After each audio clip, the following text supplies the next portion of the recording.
错的黑夜手一盏孤灯。 A netizen shared a video clip of what recently happened in Pakistan.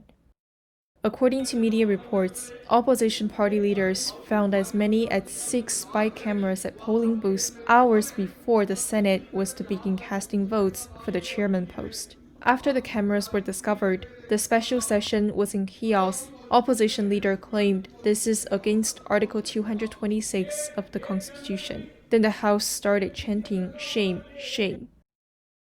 According to media reports, quote, "The chummy relationship between Pakistan and China is no hidden secret. There have been reports of Pakistan leadership bowing to China on different occasions and acting as per the whims of the CCP. But the shocking revelation from Pakistan Parliament's upper house on Friday shows just how deep China's influence runs into Pakistan's inner circle." End of quote. A netizen shared that according to media reports, on March 28th, a Chinese diplomat criticized and mocked Justin Trudeau, the Canadian Prime Minister, saying that he ruined the positive relationships that have long been established between the two countries. Using his official Twitter handle, he posted a portrait of Trudeau and wrote, quote, "Boy, your greatest achievement is to have ruined the friendly relations between China and Canada, and have turned Canada into a running dog of the US, spendthrift."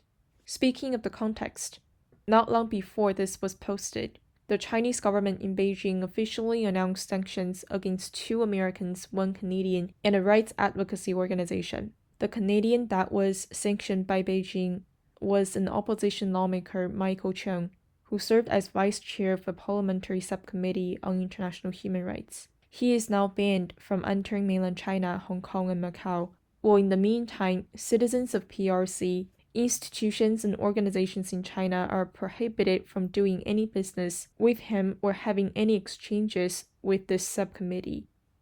A netizen shared a video clip showing a long line of Toyota cars, allegedly driven by citizens of China, with posters in the back that show the words, "The people of China have FIFO." This is clearly in response to the recent condemnation of forced labor in Xinjiang, especially in regards to cotton production. A netizen mocked, by driving Toyota cars, are these people actually indirectly mocking the Chinese government? Where are the made in China vehicles? And where are the CCP's red flags? A netizen shared a video clip featuring Zang Qichao, who is an equity capital expert in China and advisor to multiple banks in China. He shared about how the Chinese government has been relying on plagiarism over the past 4 decades to solidify its regime and compete in the global economy. He said, "Reform and open the door of the country. Let the foreigners come in. Bring us the technology, cars, money, experiences, and wisdom." The Chinese government cannot copy foreigners, but what has the Chinese government done? It encouraged the people to start their own businesses, and what to do with the foreigners? Partnered them to learn to do it alone. 4 decades have passed in a flash. We learned it, and now we have all become single operators. When we look back, the plants are ours, equipment is ours, technology is ours, patents are ours, products are ours, the market is ours, the brands are ours. The foreigners were all gone. That's why our foreign minister Yang Jiechi and Wang Yi could be so tough when they talk to the US. That's why they said to their US counterparts, quote, "You have no right to talk to us in this way," end of quote. You find that looking back, we've been doing one thing for 40 years, which is copying. We've been plagiarizing all the way until we are in the world's first row. We plagiarize barbarically. We don't care about intellectual property rights, we don't care about patented technology. We take them first no matter what. But when we suddenly look back, we realize 2 things. Number 1, the US already found out. They don't allow us to plagiarize anymore. Number 2, we also found out. Why? We are already in the world's first row through plagiarizing. Going forward, there will be no more paper for us to plagiarize from. Then we would reflect, where did the paper come from in the first place? Where did the patent come from?